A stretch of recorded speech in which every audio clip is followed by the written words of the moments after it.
body able to react to that ricochet. Gotta call God X.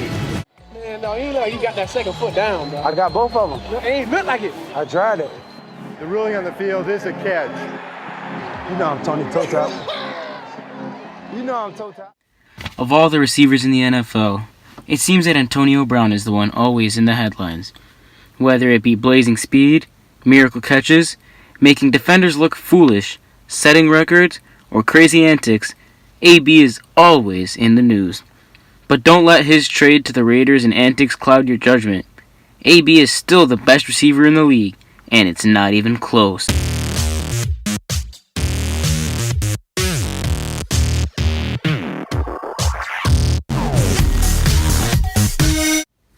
Being a rookie DB in the NFL is hard. Being a rookie DB in a division with Antonio Brown and AJ Green is really hard. Playing AB in your first career game while he comes off his best season is impossible. Denzel Ward learned that the hard way. AB is lined up alone on the outside with one-on-one coverage here. You can't see it, but there's also a safety over the top. AB is running a go route, and Ward is pressing, meaning one little move from AB, and he's gone, which is exactly what happened. AB runs his route, Ward gets beat, turns around, touchdown. Ward never had a chance. He never played someone as explosive as AB, and it shows, right here. AB beats him off the line of scrimmage, gets in front, Ward doesn't face the ball, and prays for a deflection. In less than 3 seconds, he beats the press and puts Ward in a bad position. AB has him right where he wants. No way to play the ball, he can do whatever he wants. Whenever AB can score, he will. And this was no exception. And when he does, he'll always let you know about it. Once again, AB one-on-one press on the outside, so he's going to use his patented go route. AB and Big Ben live off of this connection. It's been killing teams for years. They win their division nearly every year with this play. Just as expected, AB beats his man, and Ben fits it in between two defenders for a 47-yard touchdown. But this isn't rookie Denzel Ward. It's Robert Alford, a veteran DB with elite physical traits, including 32-inch arms and 4.39 speed. Robert Alford does not get beat deep, yet when matched up with number 84, he gets beat effortlessly and gives up a long touchdown. Just like with Ward, we see the exact moment he loses. AB is far in front, and Alford has no chance of recovery. And just like that, 6 points on the board, and 31 defensive coordinators in the NFL left clueless. Same game, different defender. The Steelers are in the red zone. AB is the inside receiver. AB is going 10 yards out, one step inside, then flash outside for the TD. It works perfectly, as AB's insane route running leaves the defender wondering what happened, and 6 points on the board. Right here. The defender has heavy inside leverage, and AB knows, so he jabs inside, forcing all the leverage inside, and flashes out for a guaranteed TD, like clockwork. His body control is unprecedented, and frankly, unguardable. He has taken it to a level the league has never seen, and probably won't ever see again. Along with his body control, Brown is easily one of the fastest players in the league, and defenders know, which is why this DB gives him a 7-yard cushion, so Brown takes the underneath route. He catches a 1-yard pass, and with his blazing speed, somehow manages to convert this into a touchdown with ease.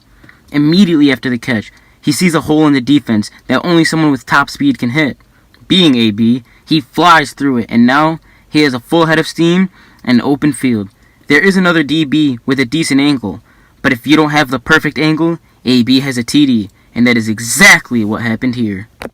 There truly is no way to guard Antonio Brown. It's pick your poison. In this case, the Bengals' poison is press. AB is going to run a slant, and within seconds he has the ball. As you can see, there are 3 defenders with an angle at AB looking to make a play. But all the call god sees is the hole at center field. The problem is, it would take record-setting speed to hit that hole. AB has it. He miraculously adds 38 yards after the catch to an inside slant with the safety playing middle third.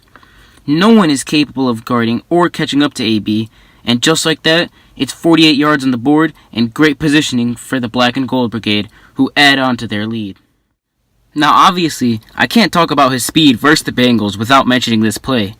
He's bunched up behind Juju, who's being guarded one-on-one, so you assume this safety will take AB.